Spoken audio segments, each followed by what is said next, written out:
नमस्कार बंधुरा आमी श्रावंती रान्नाघरे तोमादेर सबाइके स्वागत जानाई। आज आमी कातला कालिया बानिये देखाबो। तो चलो भिडियोटी प्रथम थेके शेष पर्यन्त देखार अनुरोध रइल। एखाने देखो आमी कातला माछ भालो करे केटे धुए परिष्कार करे निये चले एसेछि। माछटा किन्तु बेश अनेकटाई बड़ साइजेर छिलो।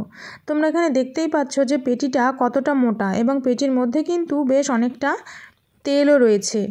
তো এখানে আমি এবার মাছগুলোতে পরিমাণ মতো লবণ হলুদ মাখিয়ে নিচ্ছি মাছগুলো ভেজে নেওয়ার জন্য। ভালো করে লবণ হলুদ মাখিয়ে নিয়েছি। এবার আমি এখানে লম্বা লম্বা করে কেটে নেওয়া আলু নিয়ে নিয়েছি। আর এখানে আমি মিক্সিতে পেস্ট করে নেব পরিমাণ মতো আদা রসুন আর কাঁচা লঙ্কা। এদিকে আমি কড়াইয়ে সরষের তেল গরম করে মাছগুলো ভেজে নেব। মাছগুলো আমি একটু উল্টে পাল্টে হালকাভাবে ভেজে নিচ্ছি। খুব বেশি কড়া করে কিন্তু আমি মাছগুলো ভাজিনি। এবার আমি মাছগুলো তুলে নিলাম। বাকি মাছগুলো আমি একইভাবে ভেজে নিচ্ছি। এগুলো আমার ভাজা হয়ে গেছে, তুলে নিলাম। এবার আমি ওই তেলের মধ্যেই আলুগুলো একটু লবণ আর হলুদ দিয়ে ভেজে নেব। আলুটা কিন্তু বেশ লাল লাল করেই একটু ভেজে নিয়েছিলাম। আলুগুলো আমি এভাবে ভেজে নিয়েছি। এবার আমি এগুলো তুলে নেব। এবার আমি ওই কড়াইয়ের মধ্যেই আরও কিছুটা সরষের তেল অ্যাড করে দিয়ে ফোড়নের জন্য ব্যবহার করেছি তেজপাতা, শুকনো লঙ্কা, গোটা জিরে আর গোটা গরম মশলা। ফোড়নটা একটু ভাজা হয়ে এলে এর মধ্যে আমি পরিমাণ মতো কুচনো পেঁয়াজ অ্যাড করে কিছুক্ষণ একটু পেঁয়াজটা নেড়ে চেড়ে নিয়ে অ্যাড করে দিলাম টমেটো।